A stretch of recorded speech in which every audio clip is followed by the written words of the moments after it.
हर जेठानी को ये बात अच्छी तरह पता होती है कि घर में देवर है तो आज नहीं तो कल देवरानी भी आएगी। लेकिन न जाने क्यों जेठानियां देवरानी का गृह प्रवेश पचा नहीं पाती। और ये कोई एक दो घरों की बात नहीं है, ये तो आदिकाल से चली आ रही स्पर्धा है। ये कहानी है राजस्थान के एक छोटे से कस्बे की, जहाँ पर एक बहू की मुंह दिखाई की रस्म चल रही है। अरे कम वक्त, जब से मेरा चश्मा टूटा है मुझे कुछ साफ दिखाई ही नहीं देता। बस आंखों के आगे चिड़िया सी उड़ती रहती है। अरे कम्मो, तू ही देख के बता दे कैसी है नई बिंदनी। अरे काकी बहुत बढ़िया है, समझ लो राम सीता की जोड़ी मिला दी भगवान ने।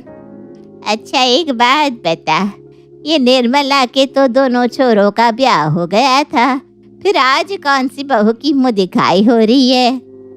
अरे काकी उम्र हो गई है आपकी, आंखों के साथ साथ याददाश्त भी कमजोर हो गई है। अब क्या सारी रामायण यहीं पूछ लोगी?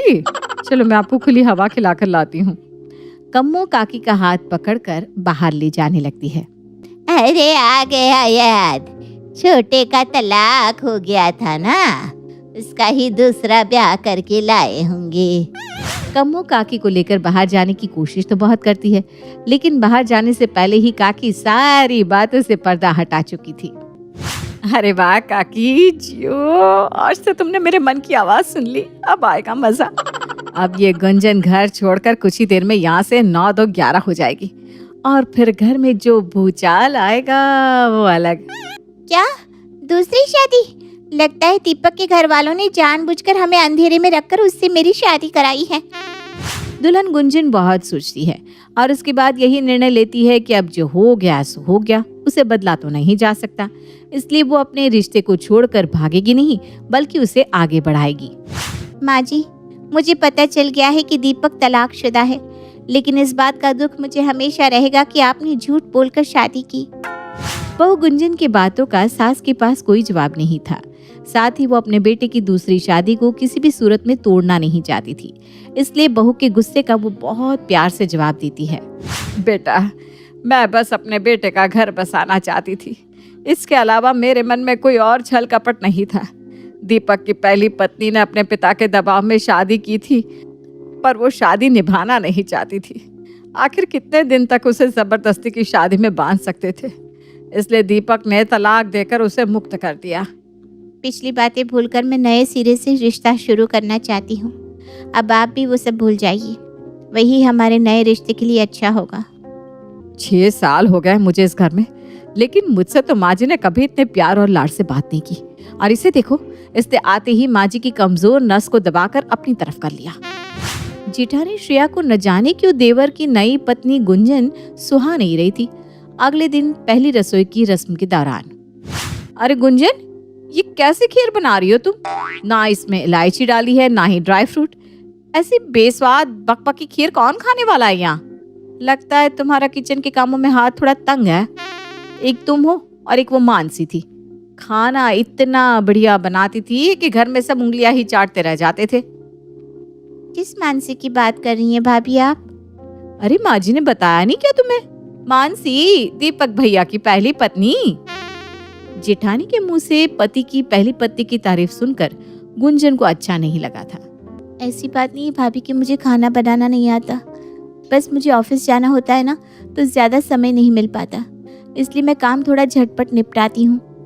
तुम्हें शायद पता नहीं, इस घर की बहुएं घर से बाहर निकलकर नौकरी नहीं करती, तो अब ये बाहर जाकर काम करने का ख्वाब तो तुम छोड़ ही दो तो अच्छा है।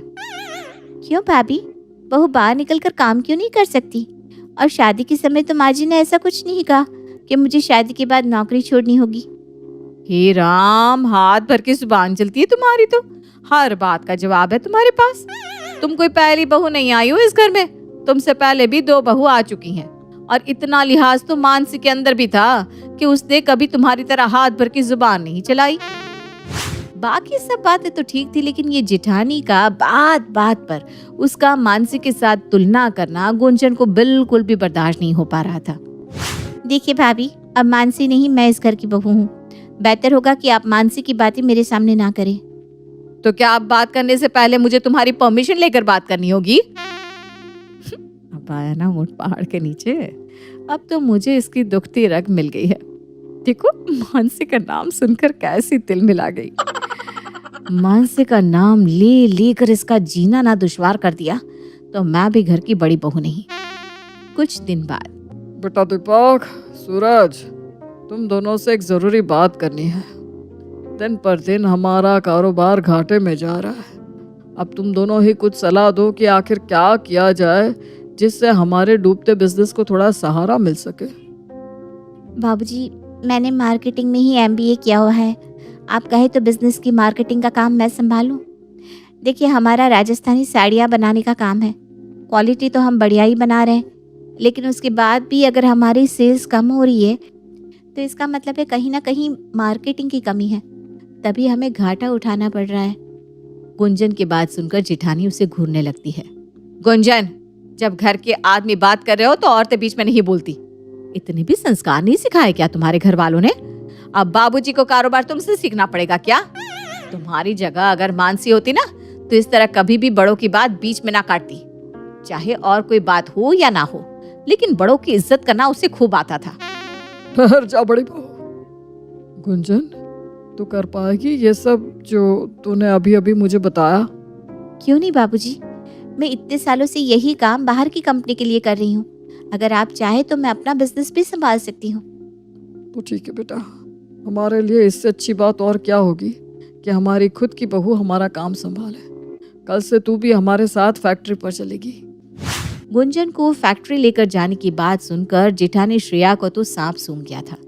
गुंजन अब सुबह ही ससुर और घर के बाकी मर्दों के साथ तैयार होकर फैक्ट्री के लिए निकल जाती और पीछे से उसकी जेठानी घुड़ती रहती।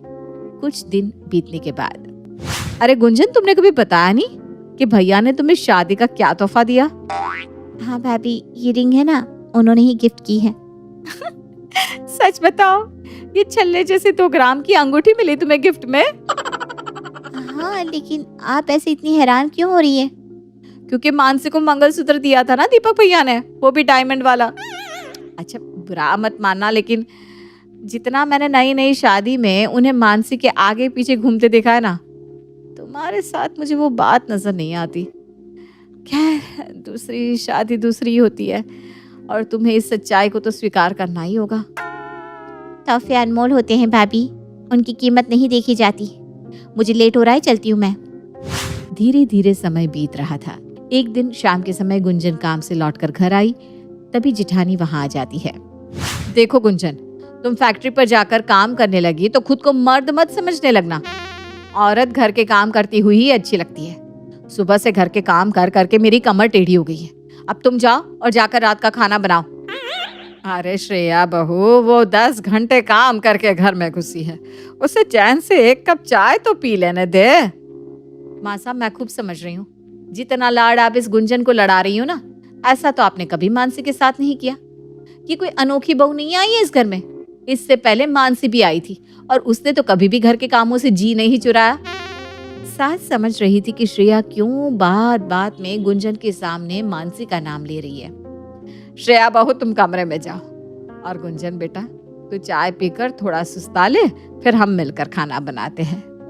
कुछ देर बाद, श्रेया बहू, ऐसी ना समझी की उम्मीद मुझे तुमसे कतई नहीं थी। पिछले 6 सालों से तू इस घर को संभाल रही है। तेरे मान सम्मान में ऐसी क्या कमी छोड़ दी मैंने कि तू बात बात पर घर में आग लगाने वाली बात करती है। आज से पहले तो तुझे मानसी की याद कभी नहीं आई, लेकिन मैं देख रही हूँ जब से गुंजन की शादी हुई है तुझे मानसी कुछ ज्यादा ही याद आ रही है। अगर तू भूल गई है तो मैं तुझे याद दिला दूं कि मानसी ने तेरे साथ क्या क्या किया था। सास की बात सुनकर श्रेया थोड़ा सक पका जाती है। वो, माँ साहब, मैं तो क्या, अब जब तूने मानसी का नाम ले ही लिया है तो पूरी बात सुनती जा। मैंने तेरे मुंह से कई बार सुना है कि मानसी बड़ों का बड़ा मान सम्मान करती थी, मानसी ऐसी थी, मानसी वैसी थी। अगर वो इतना ही मान सम्मान करने वाली होती ना बेटा, तो आज तलाक लेकर अपने मायके में ना बैठी होती। इस घर में ऐसा कौन है जिसके साथ उसने बदतमीजी और बदजुबानी ना की हो? और तेरे साथ तो वो रोज ही बदतमीजी करती थी, तुझे और तेरे मायके वालों को नीचा दिखाती थी। तब तो तू रोज मेरे पास आकर रोती थी, और आज वही मानसी तेरे लिए अच्छी हो गई। इतना ही नहीं, शादी के 2 महीने बाद ही उसने हर चीज में अपना आधा हिस्सा मांगना शुरू कर दिया था। मानसी ने हमेशा घर तोड़ने की कोशिश की और गुंजन हमेशा सब कुछ संभाल कर चलने वाली लड़की है। मासा, आपको नहीं लगता आप इस गुंजन को कुछ ज्यादा ही लाड करती हैं और उसकी हर गलत और सही बात को झट से मान जाती हैं? तुझे बहुत अच्छे से पता है ना बहू कि हमारा दीपक तलाकशुदा था। उसके बाद भी गुंजन जैसी पढ़ी लिखी होशियार लड़की ने उसे स्वीकार कर लिया। अगर वो चाहती तो शादी के पहले दिन ही सब छोड़ छाड़ कर अपने मायके जाकर बैठ जाती। हमारे मुंह पर कालिख पूज जाती अगर दूसरी बहू भी हमारे दीपक को छोड़कर चली जाती। बस इसीलिए मैं उसका थोड़ा लिहाज करती हूँ। और सबसे बड़ी बात, वो काबिल है, पढ़ी लिखी है। अगर फैक्ट्री के काम में हाथ बटाना भी चाहती है तो इसमें बुराई क्या है? बस अपने अहम को तुष्ट करने के लिए तुम गुंजन को भी घसीट कर अपनी तरह घर में कैद कर लो, ये तो गलत बात हुई। बेटा तू बड़ी है, तुझसे बहुत उम्मीदें हैं। अगर ऐसे ही तू उसके मन में कड़वाहट भरती रहेगी तो एक दिन तुम दोनों का रिश्ता खत्म हो जाएगा। आप ठीक कहती है मासा, मुझसे गलती हो गई, मुझे समझना चाहिए था। अब हम मिलकर रहेंगे, आपको शिकायत का मौका ना मिलेगा। श्रेया की बात सुनकर सास के मन को तसल्ली मिल जाती है। बिट्टू की परेशानी ये थी कि कभी उसके घर वालों ने उसे उसकी बहन राजनंदिनी से ज्यादा तवज्जो नहीं दी। बिट्टू, बर्थडे पे क्या गिफ्ट चाहिए? अरे इससे क्या पूछ रहे हो, हम जानते हैं इसका भला किस चीज में है, दे देंगे कुछ अच्छा सा। अच्छा सा बच्चा सा कुछ नहीं, दीदी से तो हमेशा पूछते हो कि उसे क्या चाहिए, मुझे क्यों नहीं? अरे राजनंदिनी लड़की है, लड़कियों के लिए ज्यादा करना चाहिए। अरे यार पप्पा, तो भगवान से प्रार्थना करनी थी कि दूसरा वाला बच्चा भी लड़की हो। मुझसे भेदभाव क्यों करते हो? क्या मेरी यही गलती है कि मैं लड़का हूँ? अरे ऐसा नहीं है बेटा।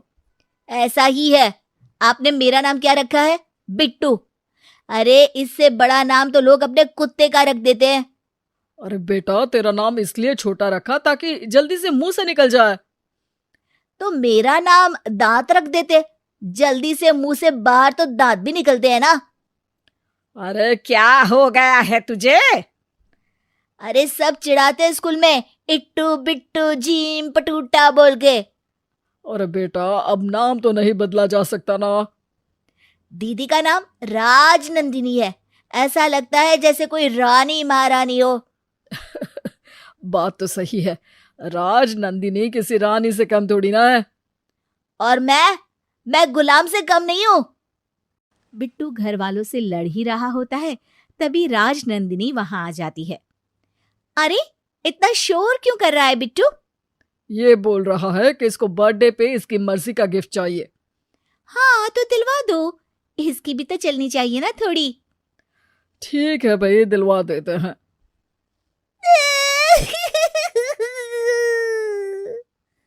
अरे अब क्या हुआ? आप हमेशा दीदी की बात मान लेते हो, इस बार भी एक बार में ही मान ली। अरे बिट्टू, तू तो अब रो ले बस, तुझे कुछ नहीं मिलेगा बर्थडे पे। सब वहां से चले जाते हैं, पर बिट्टू के मन से ये बात नहीं जाती कि उसके साथ घरवाले कितना भेदभाव करते हैं। बिट्टू किचन में खाना बना रही माँ के पास जाता है। मम्मी, मैं 20 साल का हूँ। हाँ हाँ मुझे पता है, तेरी माँ हूं मैं। मतलब मुझे कुछ पूछना था। अब तू भी सवाल करेगा? पूछ ले।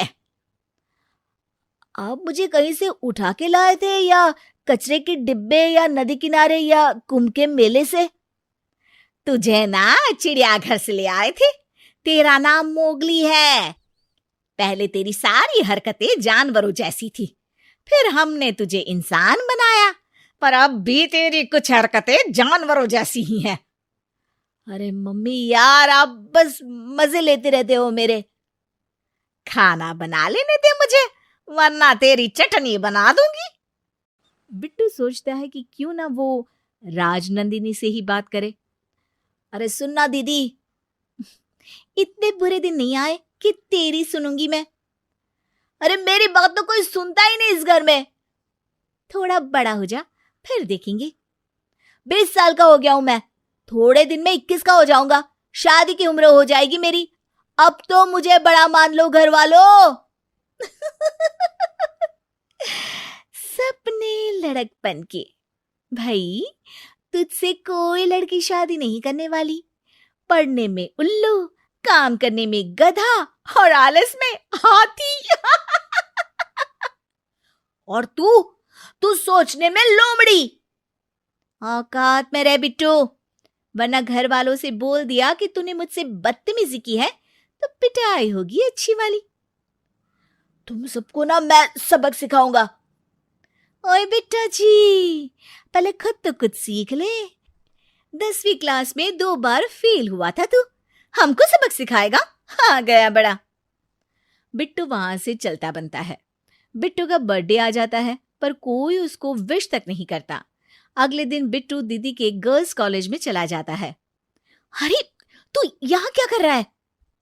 दीदी, तुम यहाँ पढ़ती हो, शायद कुछ कमाल का सिखाते होंगे, इसीलिए तो घर वाले तुम्हारी अकल की तारीफ करते हैं। मुझे भी तारीफ चाहिए, इसीलिए यहाँ सीखने आ गया हूं मैं। राज नंदिनी की सारी दोस्त हंसने लगती है। राज नंदिनी जैसे तैसे बिट्टू को वहां से घर भेजती है। कुछ ही दिनों बाद राज नंदिनी का बर्थडे आ जाता है। घर वाले अच्छी पार्टी देते हैं और मेहमानों को खाने पे भी बुलाते हैं। राज नंदिनी बड़ी तो है ही, पर बड़ी समझदार भी है। अरे, चांद का टुकड़ा है लड़की हमारी। बस बिट्टू चांद पे ग्रहण जैसा है, एक काम ठीक से नहीं करता। अरे बच्चा है, सीख जाएगा। वैसे आपने अपने बच्चों को अच्छी तरह पाला है, सबको आपसे सीखना चाहिए। राज नंदिनी हर काम में आगे रहती है। तभी बिट्टू वहां आ जाता है। अरे बिट्टू, दीदी के लिए क्या गिफ्ट लाया? बिट्टू बिना जवाब दिए वहां से चला जाता है। सही कह रहे थे, जवाब ही नहीं दे रहा। ग्रहण है बेटा आपका तो। अरे वही तो। राज नंदिनी केक काटने वाली होती है, तभी बिट्टू बोलता है, मेहमानों, आप सबको पता है कि मैं इस घर का सबसे छोटा मेंबर हूं और मुझे ये महसूस करवाने में कोई कसर भी नहीं छोड़ी जाती है। हमेशा दीदी के भले की बात होती है, उसी की चलती है, उसी की सुनी जाती है। मैंने सोचा कि काश मैं भी लड़की होता और ये बात मुझे रोज याद आनी चाहिए कि बेटी होने के कितने फायदे हैं। इसीलिए मैंने अपने हाथ पे टैटू बनवा लिया है। सब बिट्टू का टैटू देखते हैं, जिस पे लिखा है, अगले जन्म मोहे बिटिया ही कीजो। अरे, ये परमानेंट है क्या? हाँ पापा। सारे मेहमान बिट्टू के पापा मम्मी को नीची नजरों से देखते हैं। हमें नहीं पता था कि आप अपने बेटे के साथ ऐसा व्यवहार करते हैं। भूल गए क्या? बेटा बेटी एक समान। राज नंदिनी भी केक काटने से मना कर देती है और बिट्टू को बोलती है, सॉरी बिट्टू, तू बहुत अच्छा है, तू ऐसा ही रहना, अब हम ध्यान रखेंगे। माँ बाप भी राज नंदिनी की हाँ में हाँ मिला देते हैं। पर अब टैटू का क्या? हम बिटिया को बिट्टू करवा लेते हैं। अगले जन्म मोहे बिट्टू ही कीजो, कैसा रहेगा? टेंशन मत लो, टेम्पररी है, 2 दिन में निकल जाएगा। वाह बेटा, अच्छा सबक सिखाया। मुझे तो पता ही नहीं था कि तुझ में इतना दिमाग है। आखिर बेटा किसका है?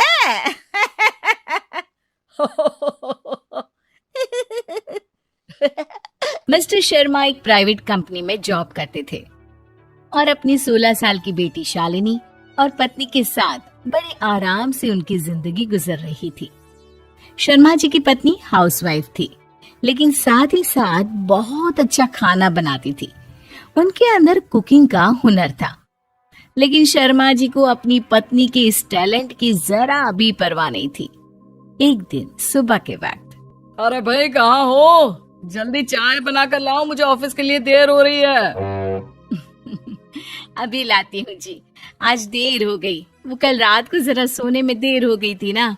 शालिनी को चाउमीन बनाना सिखा रही थी। शालिनी के कॉलेज में कंपटीशन है। तुम शालिनी को कुकिंग सिखा रही थी? अरे, उसे कंपटीशन से बाहर निकलवाने का इरादा है क्या? तभी वहां पर शर्मा जी की बेटी शालिनी आ जाती है। गुड मॉर्निंग पापा। और आप मम्मा से क्या कह रहे? आप जानते नहीं मम्मा कितना अच्छा खाना बनाती हैं।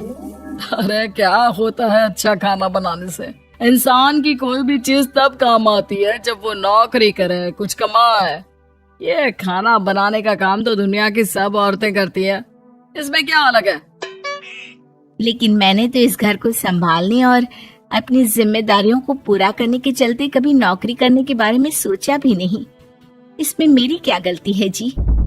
तुम तो ऐसा कह रहे हो जैसे इस कुकिंग के जरिए तो तुम्हें बहुत बड़ी नौकरी मिलने वाली थी और तुम महीने के लाख रुपए घर लेकर आने वाली थी।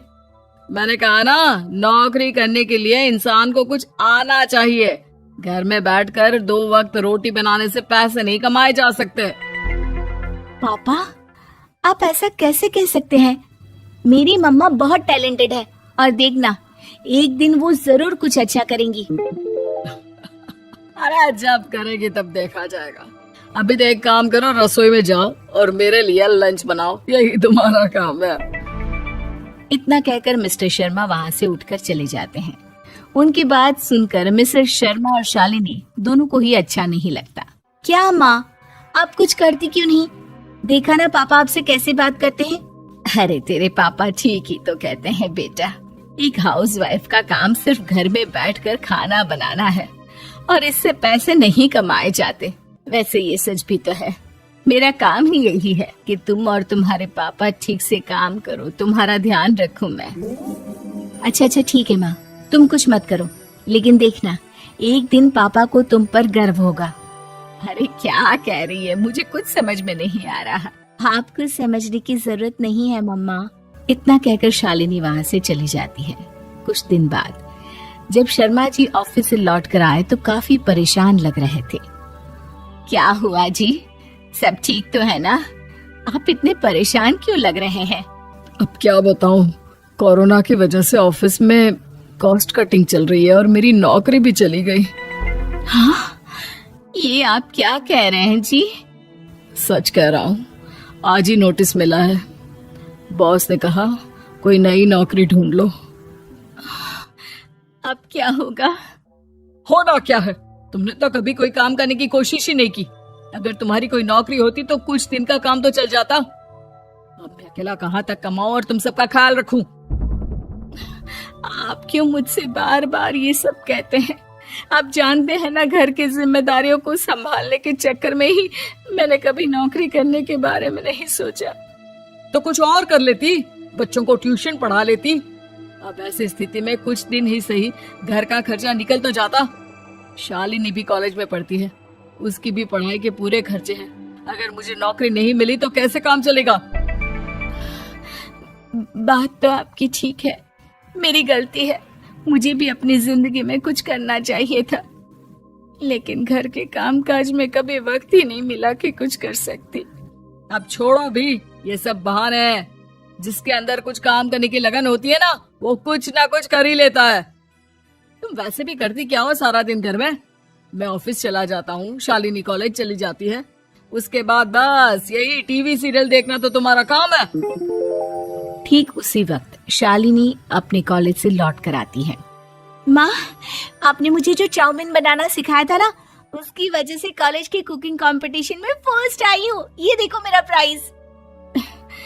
अरे वाह बेटा, ये तो बहुत खुशी की बात है, लेकिन देखो तुम्हारे पापा की नौकरी चली गई। बहुत परेशान है, कुछ समझ में नहीं आ रहा कि अब हम क्या करें। अरे इसमें परेशान होने वाली क्या बात है मम्मा? जब तक पापा को कोई नई नौकरी नहीं मिल जाती तब तक सब कुछ आप संभालो। अरे लेकिन मैं क्या कर सकती हूँ बेटा? मम्मा, आप इतना अच्छा खाना बनाती हैं और कोरोना की वजह से कई लोगों को खाने की जरूरत है।